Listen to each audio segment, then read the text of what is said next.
आप देख रहे हैं उजाला न्यूज लाइव, बुलंद खौज बुलंद आवाज के साथ।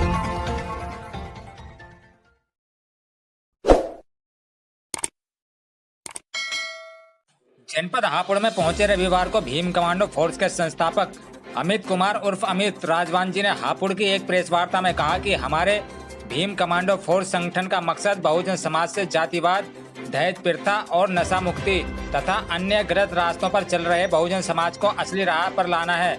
वहीं उन्होंने कहा कि अगर बहन जी ने हमें अपना आशीर्वाद दिया तो मैं राजनीति में जाऊंगा और अगर नहीं दिया तो मैं कभी भी राजनीति में नहीं जाऊंगा। अब सवाल यहाँ यह खड़ा होता है कि एक तरफ तो भीम कमांडो फोर्स के संस्थापक बहुजन समाज को असली राह दिखाने की बात कर रहे हैं और दूसरी तरफ बहन जी का आशीर्वाद पाकर राजनीति में जाने की बात कर रहे हैं। आइए हम आपको रूबरू कराते हैं अमित कुमार उर्फ राजवान जी से। सर, आप जो यहाँ पे आए हैं वो जनपद हापुड़ में आज पधारे हैं, तो आप किस उद्देश्य से पधारे हैं? हमारा ना बेसिकली आज का ना कुछ मीटिंग्स रही है, तो हम लोग अपने संगठन को यहाँ पे खड़ा कर रहे हैं। तो संगठन के अकॉर्डिंग जो है कुछ मीटिंग्स यहाँ पे प्लान हुई है। आपके संगठन का क्या नाम है? हमारे संगठन का नाम है भीम कमांडो जाति मुक्त भारत मिशन। सर, जैसे कि आप संगठन बता रहे हैं तो बहुजन समाज के तो और भी काफी संगठन चले हुए हैं, तो फिर आपको एक नया संगठन पैदा करने की क्या जरूरत पड़ी? हमारे समाज में बहुत सारे संगठन चल रहे हैं।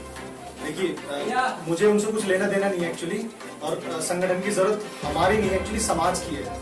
हम तो संगठन खुद भी नहीं बनाना चाहते थे। समाज के लोगों ने हमारे पास आके बोला कि भाई हमारे लिए तो आप ही काम कर रहे थे जी, हम आपसे उम्मीद करते हैं। हम तो और किसी को जानते भी नहीं थे, हमें तो जो सामाजिक चेतना हमारे अंदर जिसने पैदा की है वो आप हैं, ठीक है। और रही बात और संगठनों की, वो जो संगठन है, मैं तो चाहता हूँ कि सारे संगठन एक ही प्लेटफॉर्म पे आ जाएं, एक साथ मिलके जो है एक साथ मिलके काम करें, क्योंकि हम लोग संगठन बनाने से अलग अलग जो है बिखर रहे हैं, टुकड़ों में टूट रहे हैं। तो मैं नहीं चाहता कि हम लोग टूटे। और आपने अभी ये बात सबको आपने अभी आप सर एक बात सुने, आपने अभी एक बात कही कि सारे संगठन एक जगह होकर काम कर रहे हैं, तो आपने कितने संगठनों से बात की एक जगह होने की नहीं है? इवन देखिए, मैं बेसिकली मेरा जो बॉर्न और ब्रॉटअप हुआ है वो गौतम बुद्ध नगर से हुआ है जी, संगठन का, ठीक है। तो अभी मेरे क्षेत्र में जितने भी संगठन काम कर रहे हैं, तो हम लोग साथ में मिलकर काम करते हैं, चाहे वो कोई भी संगठन हो। इवन जहाँ पे भी वो कमजोर पड़ते हैं मैं उनके साथ खड़ा नजर आता हूँ।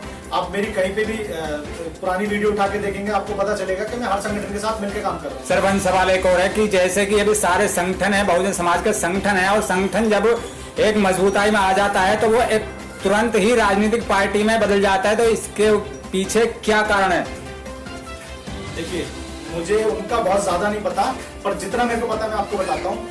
मैं सबसे पहले अपने संगठन की बात करूंगा, क्योंकि मैं किसी की बुराई करने में बिलीव नहीं करता हूँ, मैं अपने काम करने में ज्यादा बिलीव करता हूँ, ठीक है।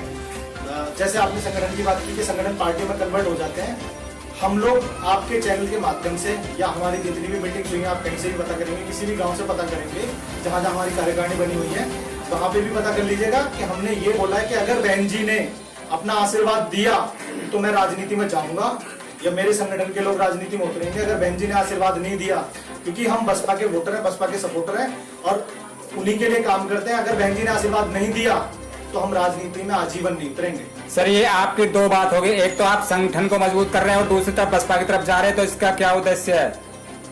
नहीं, हम तो पैदाइशी बसपा ही है। मेरे बाप दादा हम सब ने बसपा को मजबूत किया। जब आप पैदाइशी बसपा हो तो फिर आप संगठन बनाने के लिए क्यों सक्रिय हुए?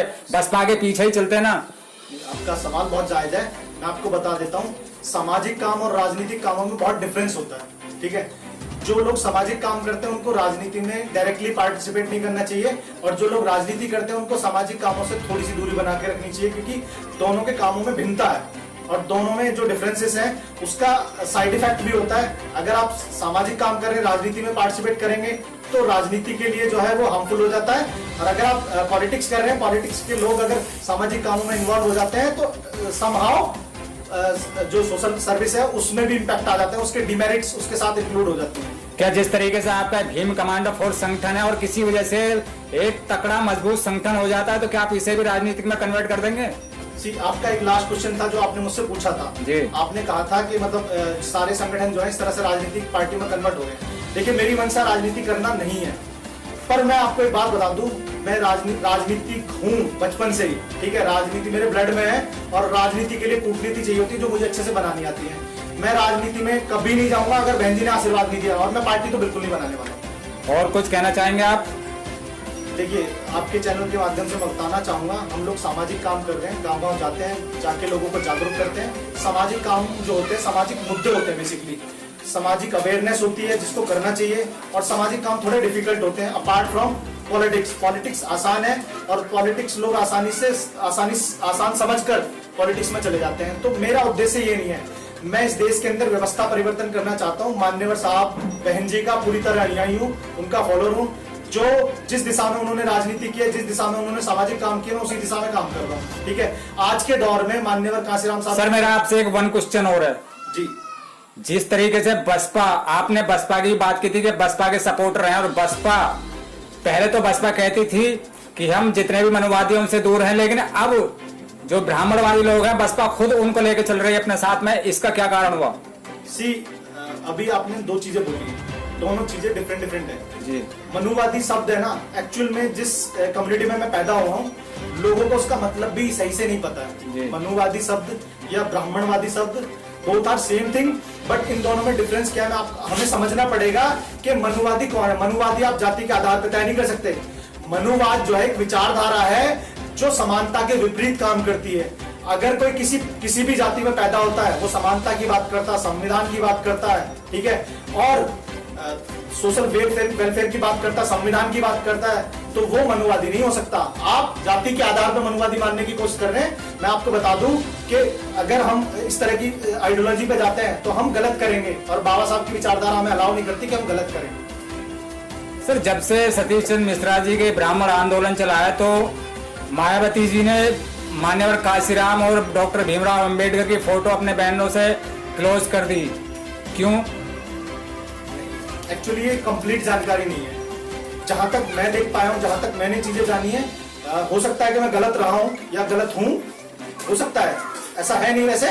पर मैं आपको बता दूं, जहां पे मिश्रा जी ने कोई भी प्रोग्राम किया है, ठीक है, प्रबुद्ध वर्ग सम्मेलन के नाम से, उसमें आप जाके देखेंगे वहां पे आपके सारे महापुरुषों की तस्वीर रही है। पर इंडिविजुअल लेवल पे राजनीति जो होती है वो कूटनीति के आधार पे चलती है, तो कूटनीति का एक अलग इंप्लीमेंट होता है और उस तरह से चीजें की जा रही है, ठीक है।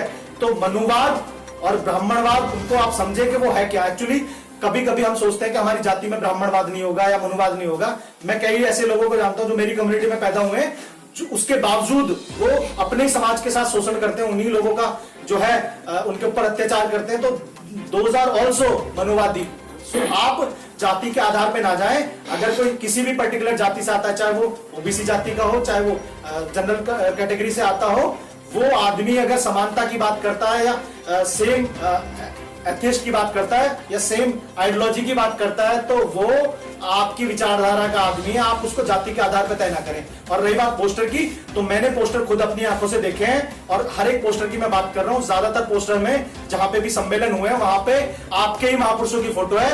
महापुरुषों को भी जातियों में नहीं बांटना चाहिए। महापुरुष जो होते हैं वो सभी के होते हैं, चाहे वो किसी भी जाति में पैदा हो। और आपको एक और बात बता दूं, मेरा संगठन जो है उसकी जो टैगलाइन है, जिस पे हम पूरी तरह इंप्लीमेंट करते हैं, हम देश के अंदर से जातियां खत्म करना चाहते हैं, ठीक है।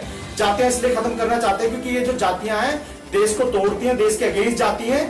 क्योंकि एक आदमी अपनी जाति पे घमंड करके अपने आप से प्यार करता है, अपनी कम्युनिटी के लोगों से प्यार करता है, एट द सेम टाइम जो दूसरी जाति के लोग होते हैं उनके अगेंस्ट काम करता है। सेम थ्योरी अभी इंडिया में लागू हो रही है और जो करंट गवर्नमेंट है वो उसको बहुत ज्यादा आगे बढ़ा रही है, बहुत ज्यादा उसको यूटिलाइज कर रही है। और ये चीजें कहां से स्टार्ट हो जाती हैं? जब हम लोग अपने दिमाग का इस्तेमाल नहीं करते हैं।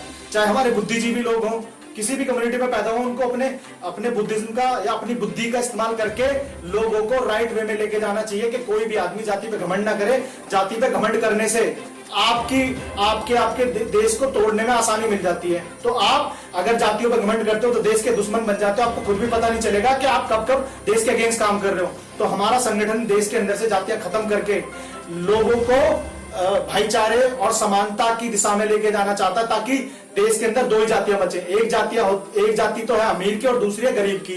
अगर देश के अंदर अमीर और गरीब रहेंगे तो एक नई क्रांति पैदा होगी गरीबों को आगे बढ़ाने के लिए। अगर वो लोग आगे बढ़ेंगे तो देश आगे बढ़ेगा। क्योंकि अभी आप समझे, इंडिया में जो कास्टिज्म है या जातियां, देखो दो चीजें हैं, कास्ट से ही जातियां हैं। लोग कहते हैं कि जाति रहने दो और जातिवाद खत्म कर दो, जो कि पॉसिबल नहीं है। अगर जातियां रहेंगी तो जातिवाद रहेगा, जातियां खत्म हो जाएंगी तो जातिवाद भी खत्म हो जाएगा, और लोग एक दूसरे के भलाई के और क्या नाम है देश को आगे बढ़ाने के बारे में सोचेंगे। चलिए, बड़ा बड़ा धन्यवाद।